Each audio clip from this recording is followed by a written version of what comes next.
And I'm here with yet another video this week.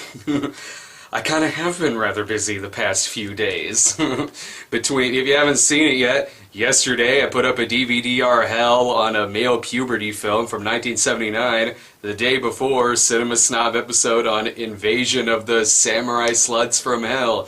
So go check those out if you haven't got the chance. Also, on the front page, we've updated it with a banner on the top saying that on July 4th through the 6th up in Chicago we're going to be guests at Anime Midwest. So if you're planning on going to Anime Midwest, or if you're going to be around Chicago at the time, or you just want to come see us, come check us out at Anime Midwest. We'll be there all weekend. But as for right now, I guess I got to talk more about 24. Sure. I know I kind of hinted in that last 24 vlog I did that, I don't know, maybe I'll do one of these after the episodes air, this 12-part 24 miniseries that they're doing. But I got to the end of the second episode and I thought to myself, I don't want to do that. I would run out of shit to talk about. It would be 12 episodes of me talking about the same thing. And I already kind of experimented with that From Dusk Till Dawn podcast that we did. And by the third or so episode of that, Mike and I really just wanted to talk about anything else other than From Dusk Till Dawn, the series. And so we did. That show was a lot of tangents, followed by every now and then we talk about From Dusk Till Dawn, the series. So I really didn't want to... I didn't really want to do that again, but at the same time, I need to justify the fact that I am watching 24 live another day. So, as sort of a compromise for myself, I thought, alright, so it's a 12-part miniseries. When I get halfway through, I'll do another one of these vlogs, and then at the very end of the season, I'll do another one. That'll justify me watching this series. As I said in the other one, 24 was a show that I watched until the very end, purely out of obligation. That was it. That was one of those shows for me. I know everyone has shows like that, and it kind of got to the point for me within the past couple years where I thought, if a show really starts pissing me off that much anymore, or if I really start getting bored with it, I can't do it anymore. I can't dedicate however many years of my life to something that I don't give a fuck about. So there are shows where I've just been, nope, burp. I don't really watch Walking Dead anymore, and I'm sure there's a couple other ones that I've just been like, yeah, I'm gonna go do other things right now, like watch, I don't know, another Sasquatch movie. That is a much more useful thing I could do with my time. But 24 comes back, and 24, I guess, gets grandfathered in to me, saying, I've got to watch this, I've got to stick it to the very end. If I made it 8 years through this fucking thing, I am not going to be beat by a 12-part miniseries. And I mentioned a second ago, like, what am I going to have to talk about with this goddamn thing? Because last time I did this vlog, I sat here like, same shit, different day. That's it. They did nothing new with this. They took no risks, took absolutely no chances with it. It is every single problem that 24 has ever had.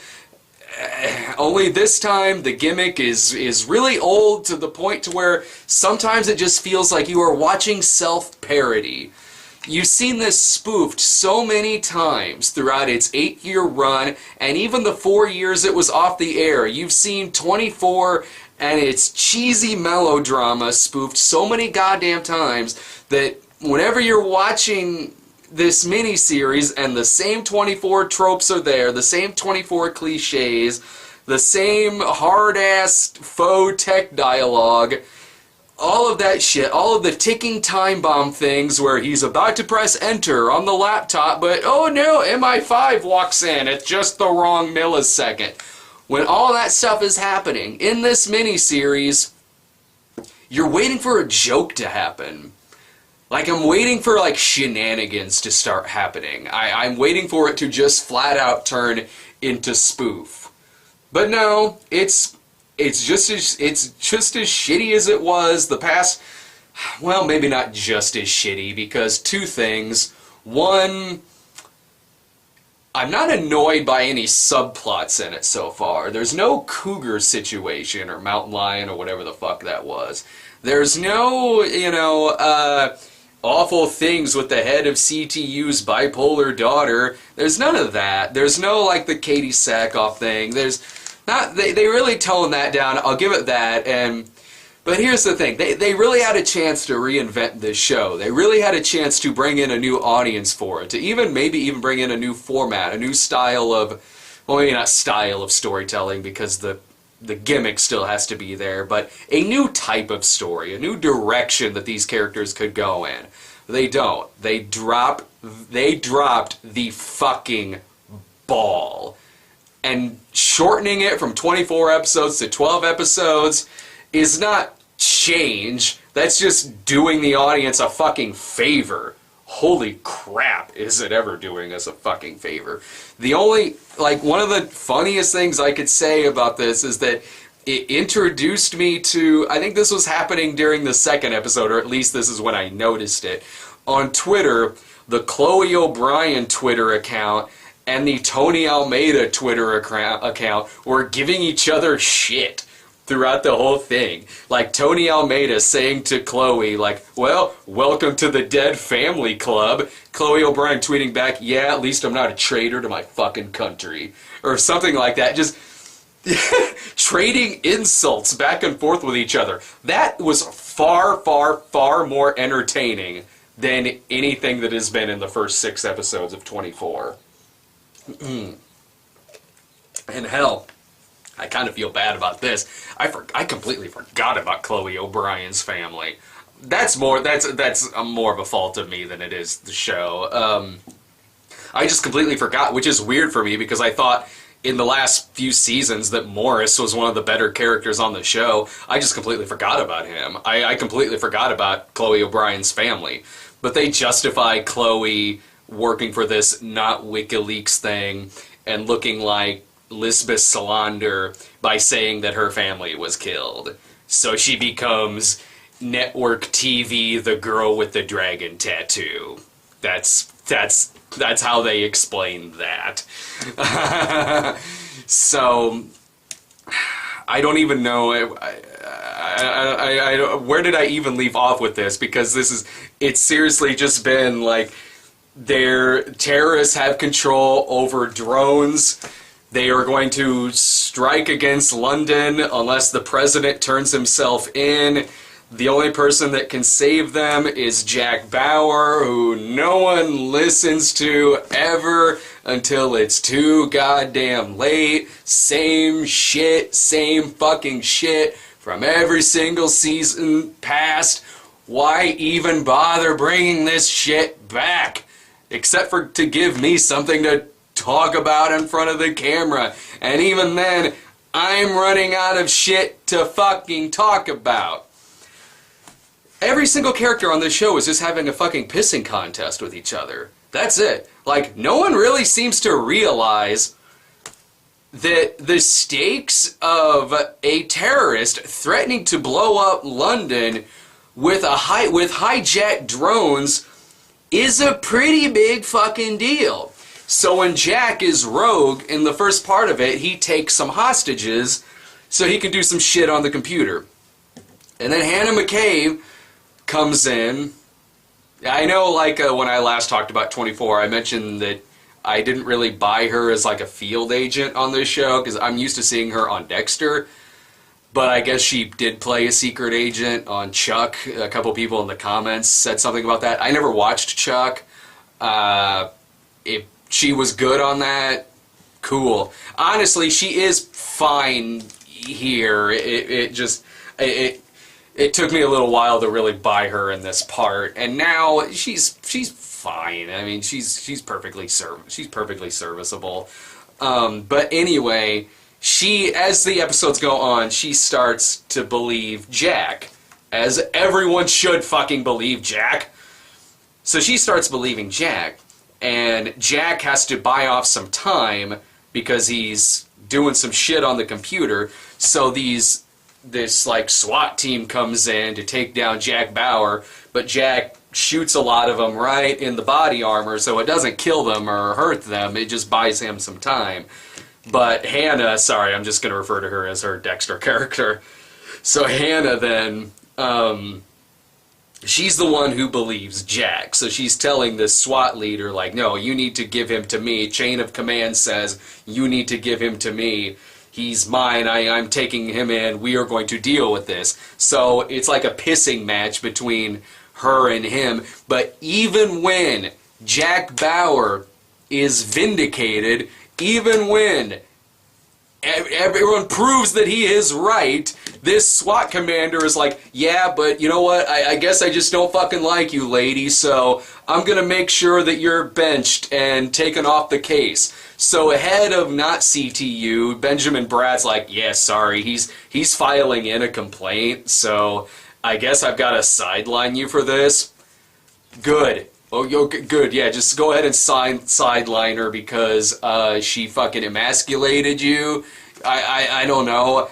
Characters just do things because they're fucking stupid in this, because, I don't know, because they want to prove that they have the biggest dick in the world. I don't get it. Tate Donovan is like, he's what is he even in this? Is he like, I don't know, he's the president's right-hand man in this fucking thing. He's the head of whatever. He's the president. He's Karl Rove. He's fucking Karl Rove in this fucking show. So he might as well be walking around twiddling like an evil fucking mustache. Because Tate Donovan is walking around, even with the threat of a terrorist strike against London, even with all of that, he is still like going up to Jack Bauer while Jack Bauer is preparing to go undercover in the field to talk to somebody who might know where the terrorists are. Tate Donovan takes the time to go up to Jack Bauer and say, yeah, look, you know, when you're done with all this, I want you to stay away from my wife, all right? Look, she's I don't know, this can't be good with you around here, so I want you to stay away from her. But what is this, fucking high school? Really? Even him doing that doesn't even make any sense, because it turns out that he's trying to get rid of Jack by having the Russians take him into custody, because the Russians are looking for Jack Bauer. So it turns out he's like going over the president's head to try to get the Russians to take Jack Bauer away. So why would he even say that if fucking after this case is over, if Jack is going to go off to the Russians anyway? Even without the Russians, Jack is under the impression that he's going to be going to jail after this, which he won't. If he's saving London from a terrorist strike, I don't think they're going to send him to jail. I really don't. I think there's probably going to be some leniency involved there. So for no reason, Tate Donovan is just acting like a child. Tate Donovan's wife in here is the Kim Raver character, who has been Jack's romantic interest for like the past however many goddamn seasons. Even though I thought Jack and Connie Britton made a much lovelier couple, personally. Personally, anyway. That's what I think. Or even the sister from season 2, where it seemed like there was a between-season romance there. Remember the blonde? I can't remember her name, but the blonde who her sister was the fucking blonde from 15, who was a terrorist. We got a repeat of that character too, only with a redhead this time around. And the villains aren't any fucking smarter than anyone else in this goddamn thing. The villain is Lady Stark. Lady Stark is the villain, and honestly, aside from Jack Bauer, her performance is easily the best part of this whole thing. because she is having fun. Like, she is. Lady Stark is, you know, she gets off of Game of Thrones, and now she's like, fuck it, you know, I'm gonna play a terrorist on 24 and have the time of my goddamn life. Alright. She is having fun. She clearly is.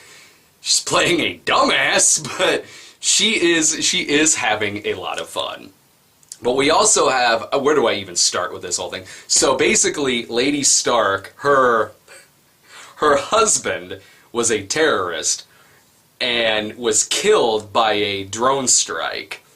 So Lady Stark then uses her children to basically set up this whole terrorist unit to where they all get control over drones so they can strike on London unless the president turns himself in for allowing the drones that killed her husband. So basically, it's like if Ned Stark was a terrorist and Joffrey was the hero. That's it. If Ned Stark was just evil, was just a bad guy, and Joffrey did everyone a favor by chopping his head off, that's kind of this. That is sort of what's going on here. So she has a son and she has a daughter who are both working with her to handle all of these drones and blow shit up. So her daughter is married to Baruz 2.0. If you don't remember Baruz, he was a character on 24 who was this young kid who was like part of this terrorist family, but he was like good.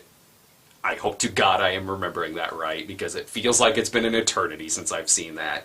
If I don't remember names or anything like that, it's because I don't go back and rewatch 24. I watch it and then I'm done with it. I don't go back and rewatch seasons, so my memory can be kind of fuzzy on a few things in terms of like names. But even then, I think I'm doing an okay job. So anyway, her Lady Stark's son-in-law is Baruz 2.0. He had a nightmare that showed a bunch of innocent civilians dying in a drone strike. Apparently, he needed a dream to tell him that this is bad, that people will die. So he tries getting away from the terrorist family, even though he is the one who was supposed to be piloting the drones.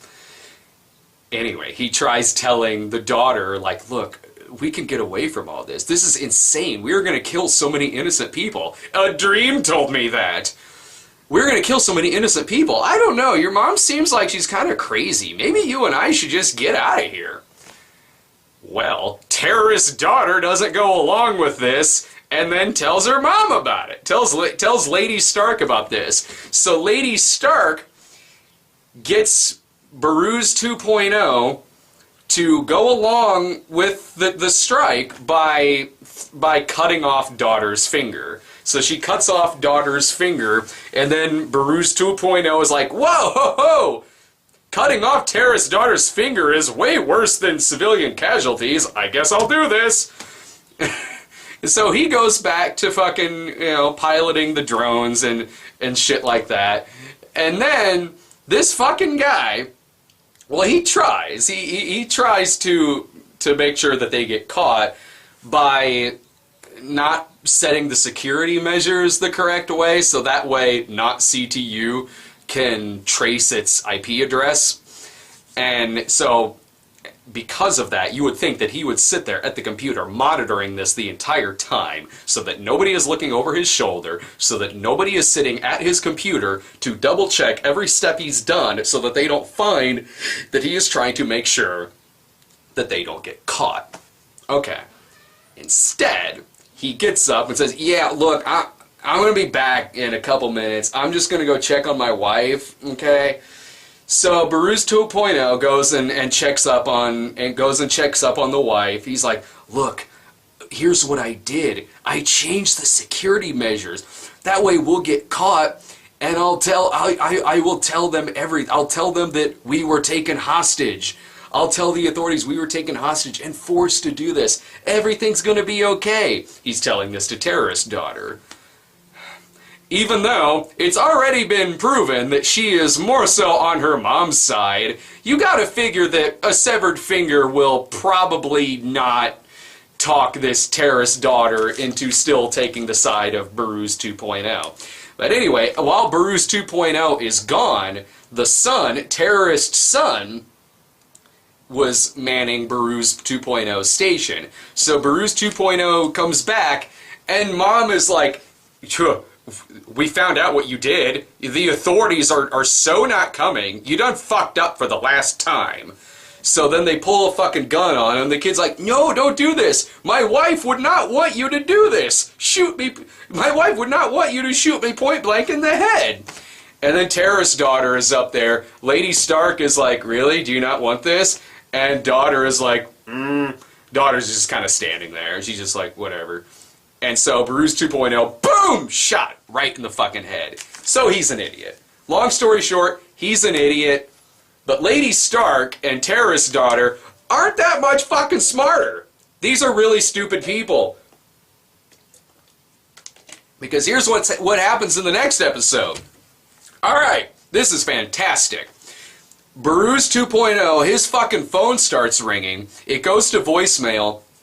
They pick up the phone, and they're like, hey, it's his sister. It's his sister leaving a voicemail. Hey, I know you told me to get out of London. I'm just seeing if you're okay. Why don't you call me back?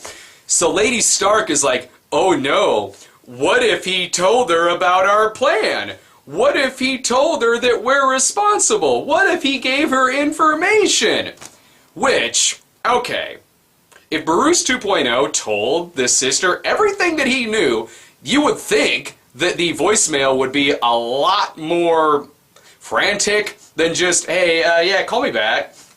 Or you would also think that the authorities would have been involved somehow between now and then. Not to mention the fact that at this point, Lady Stark has sent a video to the fucking CIA, CTU, whatever, to the fucking White House, in which she takes full responsibility of everything that is going on, to where she is looking right in the camera and saying, unless the president is delivered to me, I will blow shit up. So she is already taken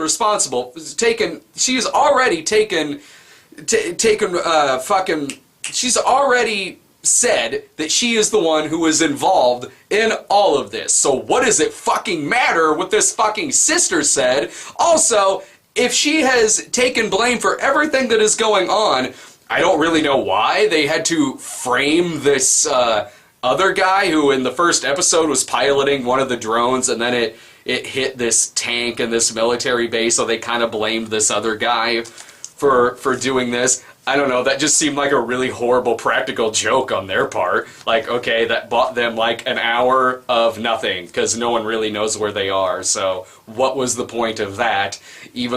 Especially because she released a videotape in which she is taking credit for all of this shit. So what does it fucking matter what this sister says, who clearly does not know anything? So Lady Stark sends terrorist daughter, who still has a finger missing, by the way, and should probably be more lightheaded than she already is. Alright, so Lady Stark sends the daughter out to go talk to the sister to find out everything that she knows, if she happens to know everything. Basically, she's making her do this because, judging by previews for next episode, unless she doesn't do this, there's no way that Jack will be able to find them.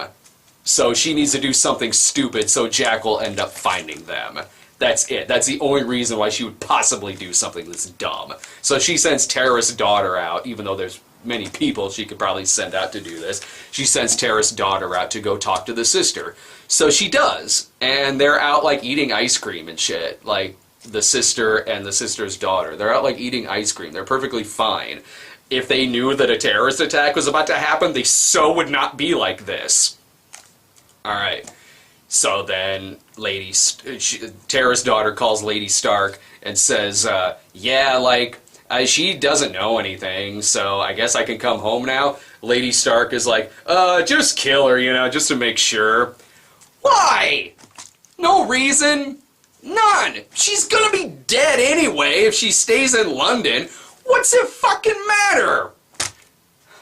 So she goes in and she basically tells the mom, she basically tells Bruce 2.0's sister, she tells her, like, get out of London now because something bad is gonna happen.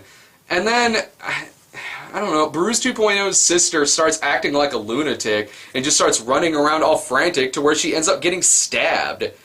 Like, okay, you know what, maybe act like a little calm in this situation now, and this, to describe it, probably makes it sound less dumb than it actually is when you're watching it, because when you're watching it, basically everything the sister is doing is just so she can end up getting killed. So she ends up getting killed, the daughter runs away, she chases after the daughter. Again, none of this should matter if London's going to end up getting blown up anyway. So she chases after the daughter and ends up getting hit by a bus. Tara's daughter ends up getting hit by a bus.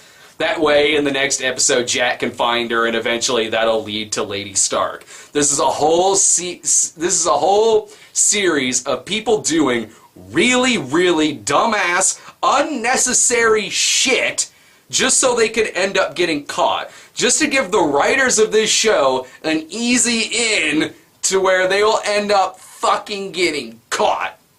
That's it. That's it. Even for this show, these characters are really fucking stupid. I really feel sorry for Hannah, too, because she went undercover with Jack to this, like, arms dealer, but she had to make it look like Jack kidnapped her. So I really hope that Jack warned her about this. These arms dealers take Hannah hostage and basically torture her for like half of the episode. But everything is going kind of fine, other than the torture. Everything is going like kind of fine. Like the guy has to enter in a password into a bank account so that Chloe O'Brien can like kind of trace his files of what he's doing. That hopefully will lead them to Lady Stark. And they have a sniper on their roof who's watching them. That way Hannah won't end up getting killed by the people who are torturing her. So, but anyway, MI5 moves in and, like, fucks shit up. They knock out the sniper, so Hannah almost gets a drill to the fucking head. And then the guy almost hits enter on the keyboard, but that's the split second before he does. MI5 bursts in and, like, fucks everything up and a gunfight happens, and then Jack hits enter himself. It's just, oh my god.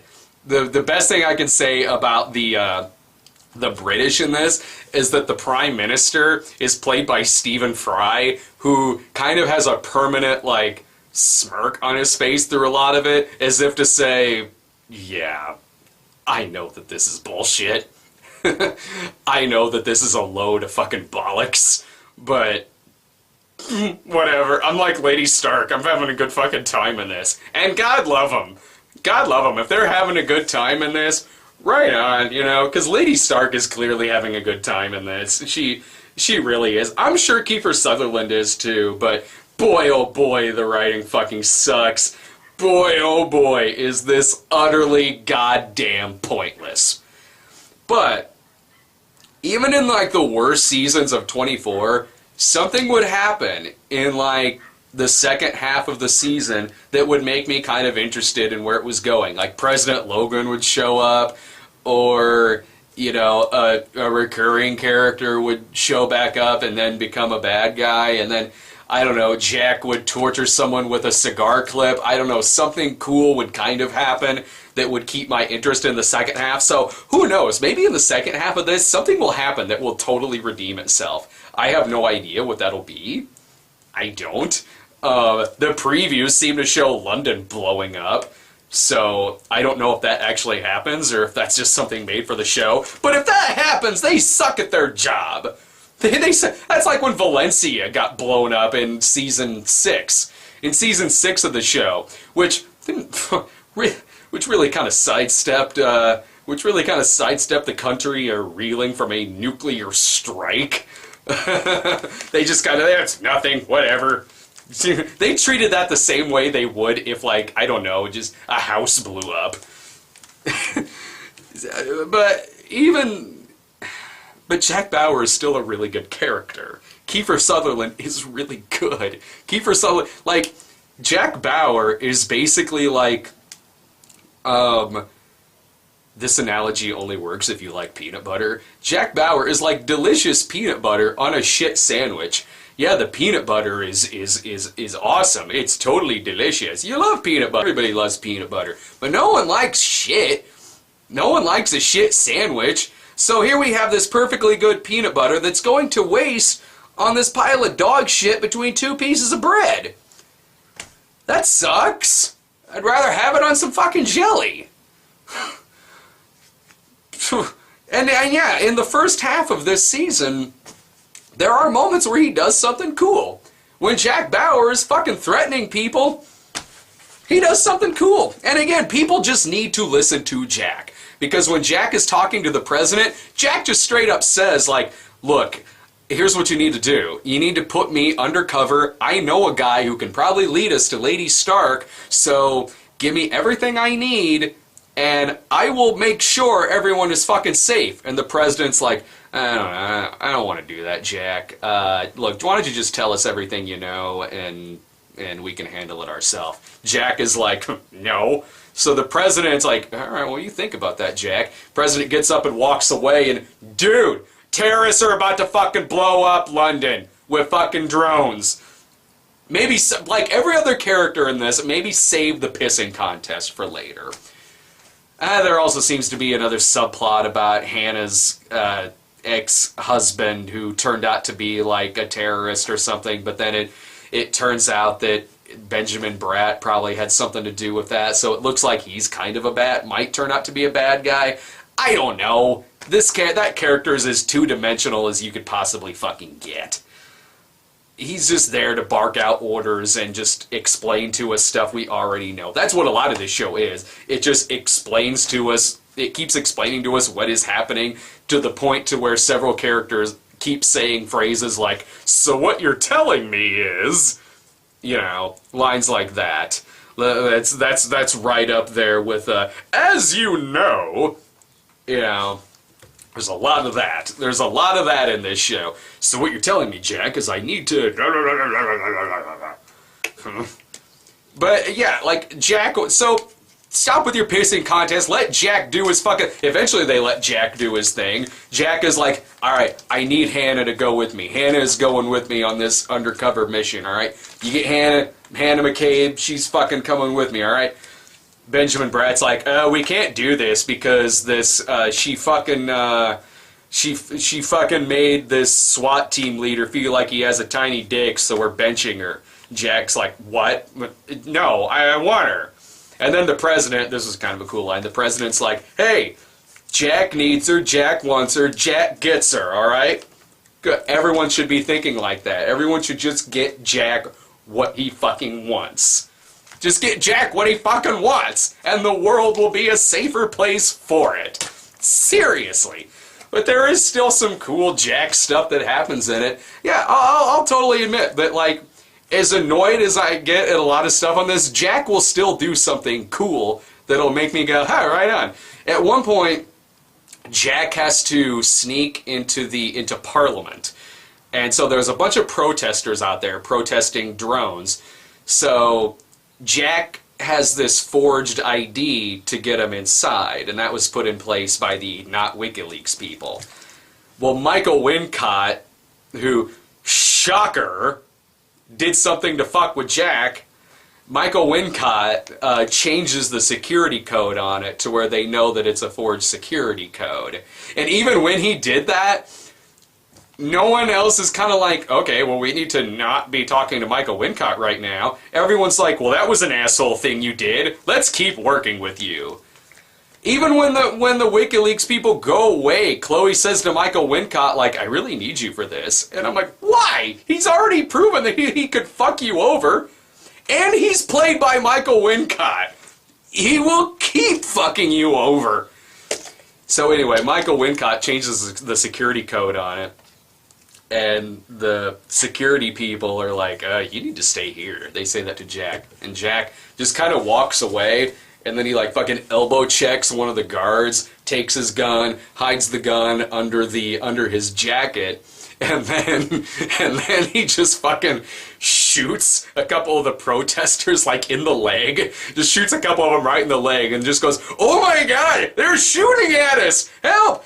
We're just innocent protesters here and they're shooting at us!" Which causes this fucking riot, fucking pandemonium that goes inside the fucking gates of Parliament, and Jack is easily able to just walk right the fuck in. So every now and then something cool like that will happen. If Jack is pointing a gun at your head and he says he will fucking shoot you in the goddamn face, it's really cool, because Kiefer Sutherland is a badass. Jack Bauer is a badass. Fuck me, he deserves better than this. I don't know what else I have to talk about for this. I am rambling like a motherfucker. I am so rambling like a goddamn motherfucker right now. I don't know if I've missed anything. I don't know. Again, it's like I said at the beginning, I kind of just need to justify the fact that I'm still watching this. I really do. I really need to be like, okay, I'm watching this because eventually I'll do a vlog on it. There, that'll make me feel better about sticking with this fucking 24 live another day, yeah. Live another day. Sorry. Live another day. 24 suck another day. Oh, well, 6 episodes left, and I will come back. I will come back and I will give my thoughts on the rest of this goddamn series. Man, I don't have any more Mad Men. I don't have any more Mad Men until next year. First of all, they need to stop fucking calling this like mid-season finale. You get to call your show a mid-season finale if the rest of the season picks up 2 or 3 months after the mid-season finale. If your fucking mid-season finale picks up next year, like Mad Men is doing, that's not a mid-season. That is a season finale. It's a short season of 7 episodes. That's not a half season. That's a fucking mid-season. If I'm a year older by the time the rest of the season comes around, not a mid-season. If the gap between mid-season finale and the rest of the season is longer than a typical fucking break between regular network TV series, not a fucking mid-season finale. Sorry. Stop fucking calling it that. I don't have any more Hannibal until next season either. Man. I'll just go back and watch reruns of Mad Men. Fuck it. I'll go back and rewatch that. I ain't fucking rewatching 24. It's for goddamn sure. I'll go back and rewatch Mad Men. Fuck yeah. I'll go back and rewatch fucking Hannibal. There's other shows I need to start fucking watching too. Yeah. I'll go surf around on Netflix and I'll fucking find something to watch. I'll see you guys later.